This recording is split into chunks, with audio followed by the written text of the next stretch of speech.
Hey, this is Rebecca Dirks for PremierGuitar.com. We are here at the Tonight Show talking to Dave Delhomme, and you play guitar in the band. So we're here to check out your gear, and you've got a couple guitars behind you. You want to start by just talking about what guitars you use on a regular basis? I will. This is one of the main ones that I use is a PRS. They actually made it for me, which is awesome. They make great guitars, but it's got two different type of pickups, and each one will coil tap on its own, and it's got a piezo, which is the acoustic type of sound, and it's got two different outputs.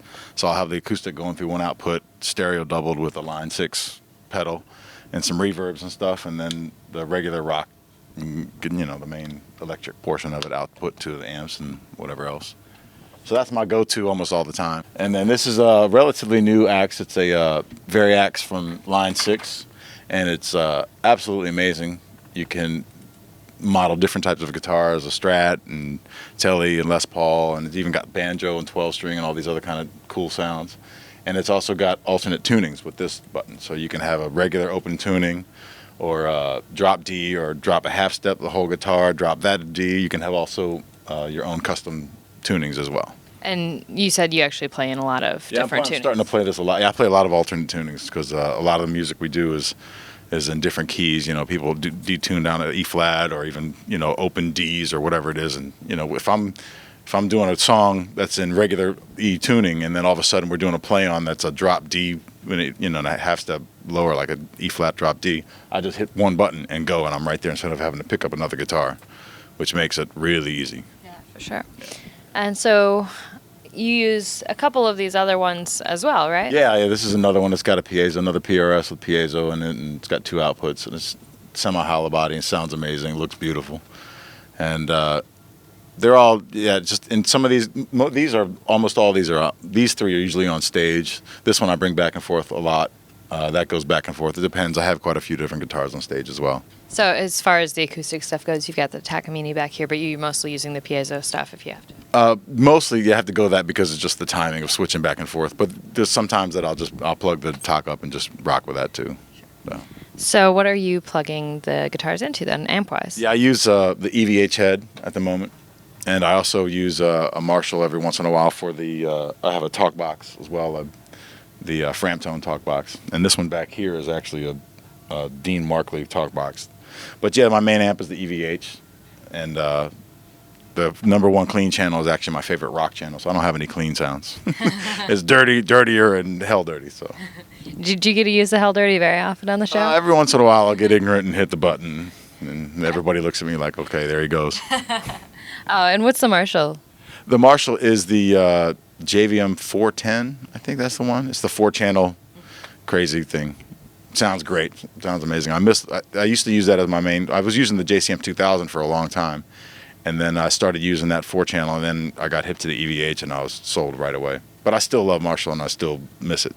And I'm going to be implementing the Marshall, the EVH, and the new Pod HD 500s in a rig that I can switch back and forth.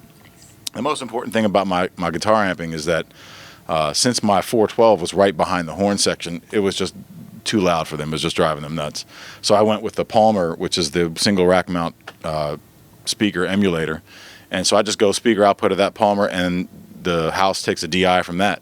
That's a DI, so they just take the XLR out of that. And then I also run a 1/4 inch to my these are actually Qsc monitors, which the guitars sound great through this. So that's how you get away with having these high gain amps. You go through the Palmer. Yeah, I turned it up real loud, and it just comes through line level, and I just turn it wherever I want it. Great. Yeah, so it doesn't have to be mic'd, and it sounds amazing. So you pull it up, and your speakers become the cabinet. It's amazing. And now back behind the EVH on the wall here is this BC Rich you were telling us a little bit about earlier. What's the story there? Yeah, I was out with the Backstreet Boys in 2001, and I bought that to initially smash on stage. And as I played it more and more, I just kind of liked it and didn't want to smash it. And actually what I did was I flipped these pegs right here. No, I flipped this upside down. Or no, what did I do? Oh, yeah, it was initially in here, and I could never get the action low enough. So I raised the pegs and stuck this behind this thing, and it got low enough and started playing amazingly. So I'm like, now I just love it now. And I tune it to open D and do the slide thing.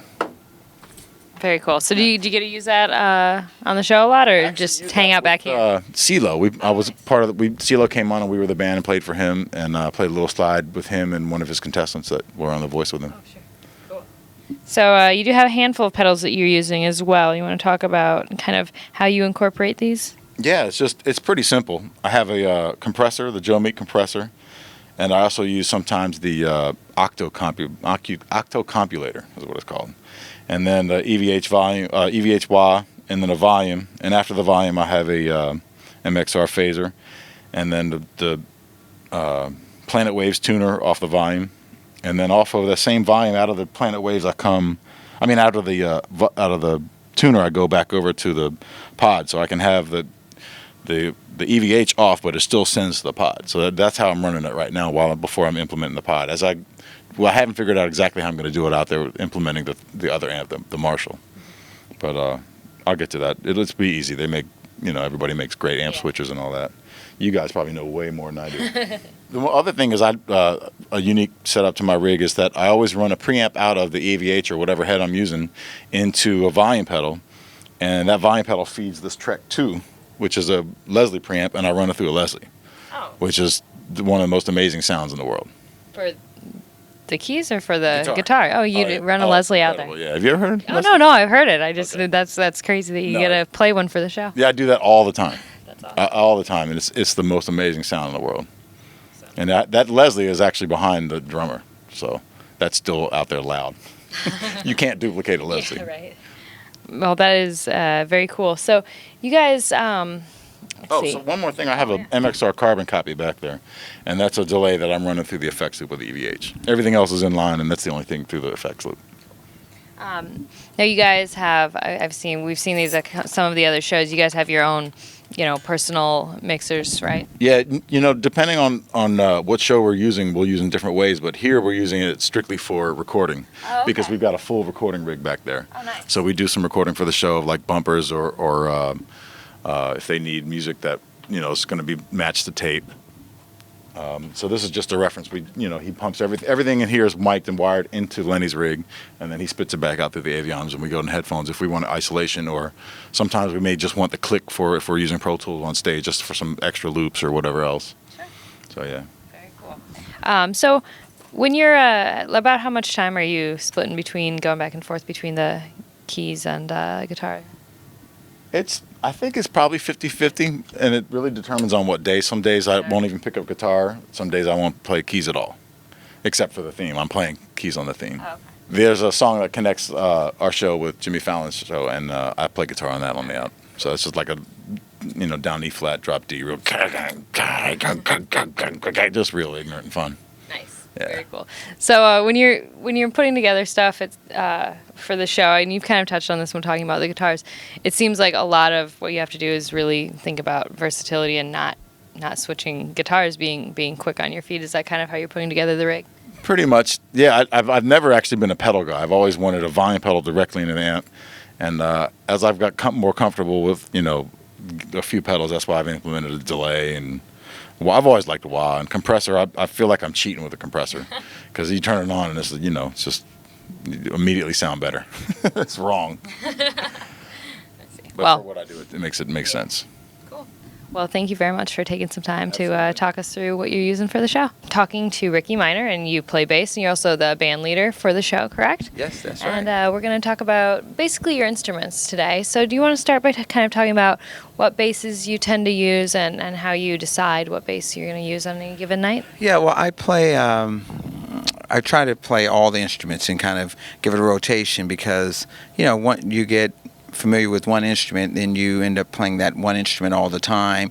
And some guys do that, and it sounds great. For me, I like different sounds for different materials. So the first thing I do is I put the show together, and then I decide what instrument is best for that show that day, and try to give a nice rotation. So I play. I have a 3 Sadowski jazz basses and a P bass that Roger Sadowski made for me. I have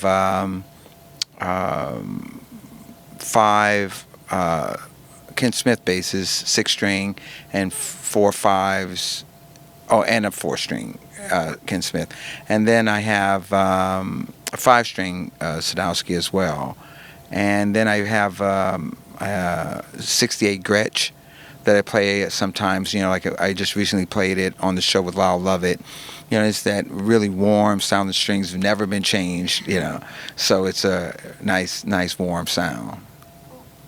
So you just got a collection of instruments. You think, oh, what am I going to play tonight? Yeah, and try to play. I have like a blue bass, and a lot of guys identify like, oh, I saw you play the blue bass, or hey, you were playing the red bass. So they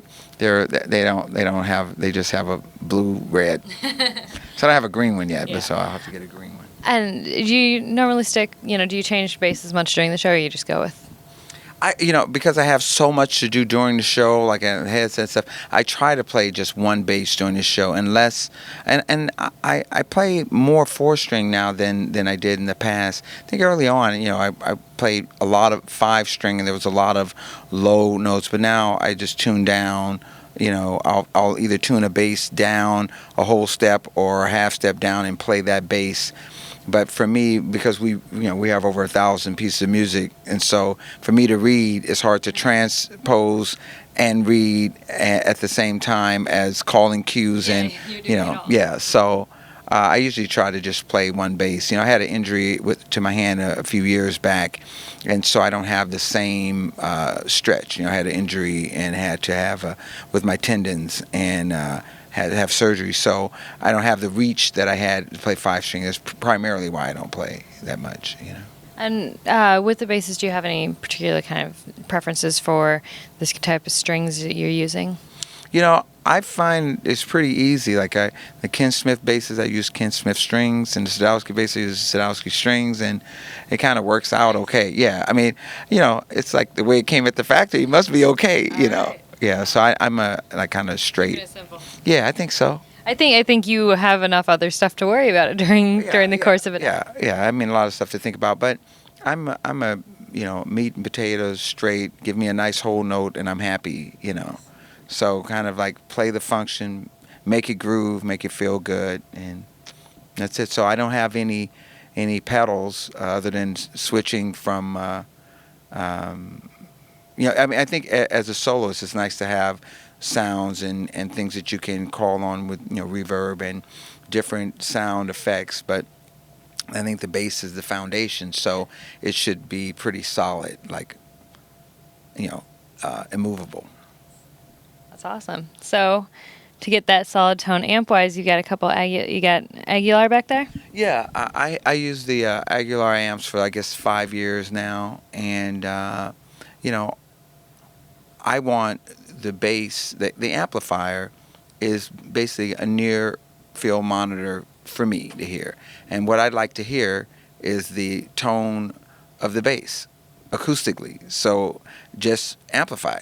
That's all, not colored, not with a lot of EQ and a lot of mids or a lot of those. Just pretty much flat. And then just try to tune it for the room. If the room is a little boomy, roll off a little low end. If it's and roll in a little high end, or if the room is bright, just pull back some of the high end.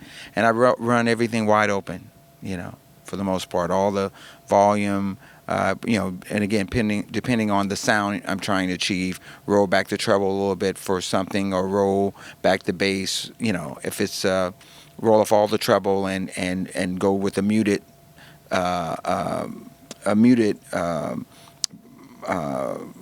go with the muted sound for like a reggae thing, or it's all different. Yeah, great. And is it then going direct out of? Yeah, I always go direct in, not out of the amplifier, but directly into a 2 preamp, and I use the Ready preamp or the Demeter preamp. Any 2 preamp, and I always go that first because I've actually did the Tonight Show with Johnny Carson was hosting with Al Jarreau, and the amplifier I was using went out, and you're going live, and it went out right at the beginning, and because I knew that I was going direct, I knew that the audio booth had me, so I just had to play what I knew was the right part. We didn't hear it on stage, but so that was it took me a few seconds. Like a couple of bars, it's like, oh, Yeah, right. It went out. Yeah. When you're on live TV, there's nothing you can do. No, it went out, and so I wasn't. I couldn't just say stop. And I thought, well, maybe I could overdub. So in that split second, I just made the decision, just keep playing, and it'll be cool, And it was. It's actually the best playing I ever had. There you go. Just take it out. Yeah. Just turn your amps off and just play what you know. Okay, you heard it. Try it. Tell us how it works. So then, down here you've got just a volume pedal and a switcher. A volume pedal and a switcher in case I have two basses out. In case I have two, I can switch between the two. And same setup on stage, just a volume pedal. And the volume pedal is just to pull back for me to tune in between songs. And that's really it. I don't do any trickery with the volume pedal. Are you guys using wireless or? No. Or wired. Because within the 2 feet radius that I have, I figure, Not dancing around stage. I'm dancing around stage, just not far, And I'm not being levitated and flying across the audience like I'd like to. So that's going to have to go in my contract next time. Next time. Levitation. We'll watch for that.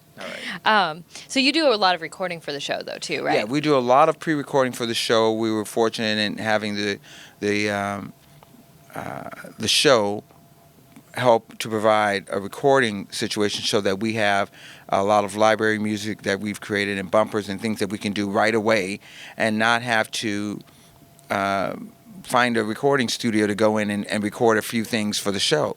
So now we have this rehearsal room and recording, so it's really great because we don't have the stage always because there's always things going on there. So we can come in, rehearse the material for the day, and then go to the stage and do a sound check.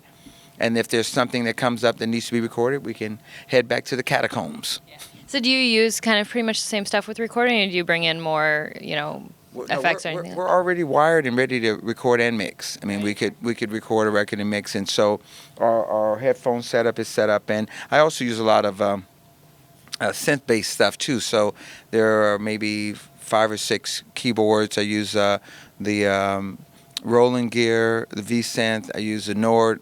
Lee. I have a couple of mini Moogs. I have my Juno. I have a rack mount mini Moogs. And, just. Okay, so that's where you get more from. Yeah, that's the low end stuff. Yeah, it gets really, really fun. But you have to really replicate the sound that you're trying to achieve.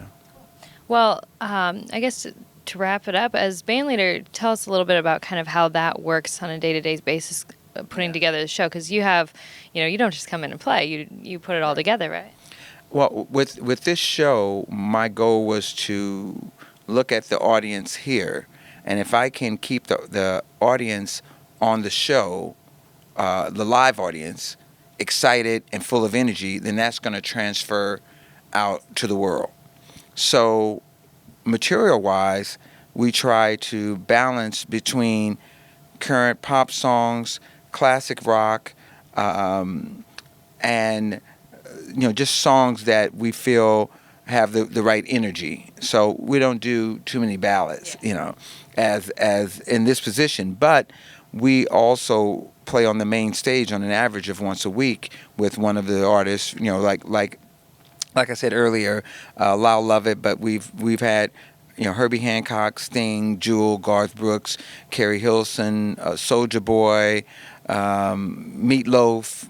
So I mean, a number of artists that we play with, and I think that the balance between that material, CeeLo Green, Maroon 5, I mean, all of the material that we choose from the heavy horn-infused songs, because we have 4 horns, so it's nice to hear live horns. So I try to pick the Earth, Wind & Fire, the Chicago, and some of the classic stuff. And then there's material now that we just do put horns to it, and make it fun for us. Cool. Well, it sounds like you really got to come in and do something different every day. Yeah. That's awesome. Every day. Cool. Well, thank you so much for taking some time to talk about your gear and how it works here at The Tonight Show. Welcome. Come back again. All right. Thanks a lot. I'll be levitating by then. All right. I can't wait. We are here at The Tonight Show talking to Paul Jackson Jr. Hey there. Plays guitar. And we're checking out what guitars you're playing and talking about your rig a little bit. Do you want to start by telling us about kind of the main guitars you play every night? Well, let's see. Pretty much I use exclusively PRS, not because they're free, but because they come up with great guitars that I can really make sound good, and they will do just about anything that I ask them to do. So I play primarily the orange guitar that everybody sees me play is a 250 with 245 pickups, and then I play a PRS 250. I play my own model, which is a JA15. And then there's a custom model. It's a solid rosewood with a bird's eye maple neck and an ebony fingerboard, 3 pickups with EMG pickups. And primarily those are the 4 that I play. And then I play primarily Takamine acoustics, steel string, nylon, and 12 string. And then I have a really cool guitar that's called a Griffin by Joe Viette in New York, which is a 12 string, but it's the 6th higher. It's really cool. It's about this big and really, really cool guitar. And then I use some baritone guitars, PRS baritones and electric sitar. And so fortunately, that's the cool thing about this job is I get to use all the stuff that we have to make the music sound good. So it's really a blessing. It's fun.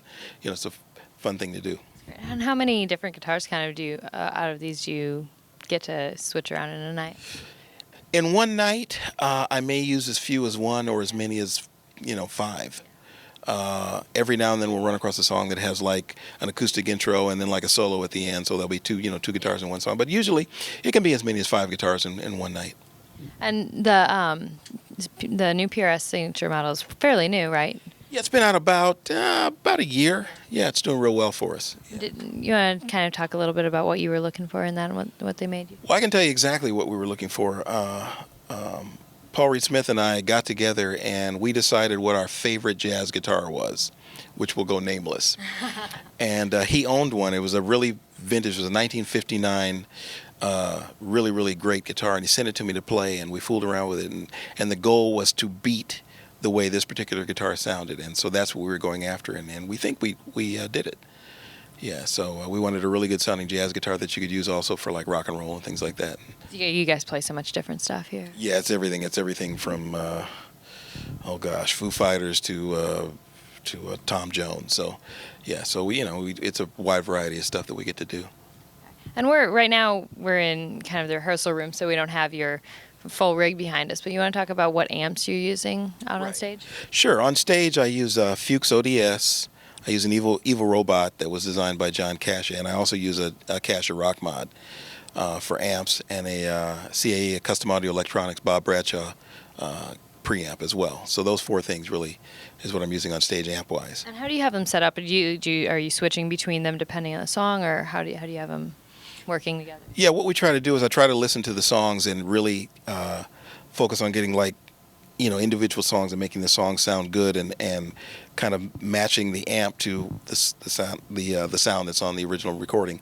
And I'll switch them. LA Sound Design hooked up a rig for me that has RJM switchers in it and a lot of different pedals and stuff, and I can switch between heads and switch effects on and off and stuff. So yeah. Speaking of effects, you kind of have a lot of them, I hear you said? Oh boy, do I. Let's see. I use a lot of the exotic pedals from Pro Sound Communication. A lot of Dunlop pedals. Actually, I use a bass compressor that's really cool. And I also use a Dynacomp. And what else do I use? Oh gosh. What's the thing called? It's a Leslie simulator. It's a really popular one now. I can't think of the name of it. I also have a Dynacord one that I like, but the other one is better. I can't think of the name of it. The Ventilator. I'm sorry. Yeah. The Ventilator. What else do I use? I use a custom overdrive that was made by a guy in Japan. It's a Zenkudo drive. And like I said, the exotic stuff, the BB preamp, the AC Stomp, the RC Stomp, use those a lot. What else is out there right now? Also the custom audio electronics overdrive that was designed by Bob for Dunlap. I use those as well. And then what else is out there? Visual Sound. I use it's a Jekyll and Hyde, actually. It's a overdrive and one, a distortion on the other side. I can't mention what they modeled them after for copyright reasons, but those are things that I'm using right now, And the cool thing is, a lot of guys think, and this is for all you guys out there that think I get stuff free. Some things I do get free, some things I don't, but I only use what I really can make sound good, and what really works. So, because I like to, when I meet people, I want to be able to tell them. They say, well, what do you use? How do you get that sound? And the first thing is I don't want to lie. And the second thing is I want guys to be able to say, okay, I got this sound, and you can go get that same sound. And so, but those are things that I use on a regular basis. Now, with the bass compressor, what are you finding? Why you're liking to use that versus a guitar compressor? Well, this particular compressor, Dunlop designed after an 1176, if I can say that. And so there's a lot of parameters you can, the ratio, the attack, the release, and a lot of things that you can really get in there and dial in that you can dial in on a professional compressor that ordinarily you can't on regular, like guitar compressors and stuff. There's a compressor that Demeter makes called the Optocopulator that is a great sounding compressor as well. I use that sometimes too, but I've been using the Dunlop a lot because you can really get in and fine tune the ratios and things that you can, that you really want. Yeah. And you're using the Bandleader, but Dave is using a real Leslie, right? So how do you guys, how does it compare? Oh, real Leslie's always better. Yeah, the way his setup goes, it works for him to actually use a real Leslie. Because I'm running in stereo, it would be like a third cabinet with 2 more mics, and I think the auto guys would kill me, So I use the Bandleader. It works good. Do you have any? He's playing a lot of different tunings, but you're not so much, right? Actually, a lot. Usually, yeah, I'll a lot of tunes. I tune the whole guitar down to E flat or the whole guitar to D, or I'll do a drop D, and then a lot of capoing and a lot of different things. Yeah. So like yesterday, we played a song where I capoed the 5th fret and then tune the whole guitar down half step, so a lot of things just to make things fast and easy. And then sometimes I'll get the charts rewritten to reflect the tuning of the guitar, so I don't have to think fast. I can just grab the guitar that's retuned, and we have to do that a lot, just like I said, to make the song sound really good. And are you using any specific like string gauges? Yeah, I like 11s because with a plain third, because they still give you a nice thick sound, but with a plain third you can still bend them. 10s are a little too light for me, and 12s I think wouldn't work that well for me. But so I use 11s with a plain third. Yeah. And do you use any certain types of strings? I use Dunlop, and what happened is that they got into the string business, and I said, well, are you guys serious about this? And they bought winders, and they started investigating different types of wire and things like that, because their goal is to make the best string possible. And my thing is, I can go out and buy strings, or whatever, but I want to be with somebody that is dedicated to making the guitar and the instruments sound good and really make a quality product, and see how good they can make it, because that's what we do around here, is we try to see how good we can actually make the music. So that's and that's their mindset. So I use Dunlop strings. Are you using any specific cables or picks? I use Monster cables for the same reason, that they're dedicated to making a great product, and are concerned about the actual tone in the instruments. And so I use Monster cables, and I use actually Dunlop picks. I use extra heavies on electric, and I use mediums on acoustic. Yeah. Cool. Well, I know that you have played with the band. You guys have all played together for a long time, right? Yeah, we've been doing a lot of things. An interesting story. It was a real blessing. We finished doing season 6 of Idol on a Wednesday night. Did the finale, and we were here the following Monday. So that was like really cool. The whole band came over, so it was great. Nice. Yeah. You guys don't have to, lock in, because you're already smooth. Everything in the bus and came on over. That's awesome. Yeah. And you guys do stuff outside of the show too, right? We do. In fact, the whole band actually played on my last record, which is cool, which I have here. Bam! What a shameless plug. This is called Lay It Back, and everybody in the band, including our singer Dorian Holly, is on the CD, so that's kind of cool. Lay It Back, you can get it at iTunes and CD Baby and all that kind of fun stuff. So, hi, Mom. My mom told me to do that. So. All right, well, there you have it. It seems like you guys have a really good relationship, have fun here. We have a lot of fun. I mean, and it's funny because it starts from the top down. I mean, the tone that Jay sets here is one of camaraderie, teamwork, and friendship, and it trickles down all the way. He's a really, really nice guy. I mean, speaks to everybody. I mean, my mom came to the show. He brought her flowers, and and it works from the top down. And so, and that's the crew, the staff, the writers. I mean, it's just a really, really wonderful place to be. And that's the truth. Well, thank you so much for taking some time to tell us a little bit about how the show works and what gear you're using. Oh, thank you. All right. This is Rebecca Dirks for PremierGuitar.com.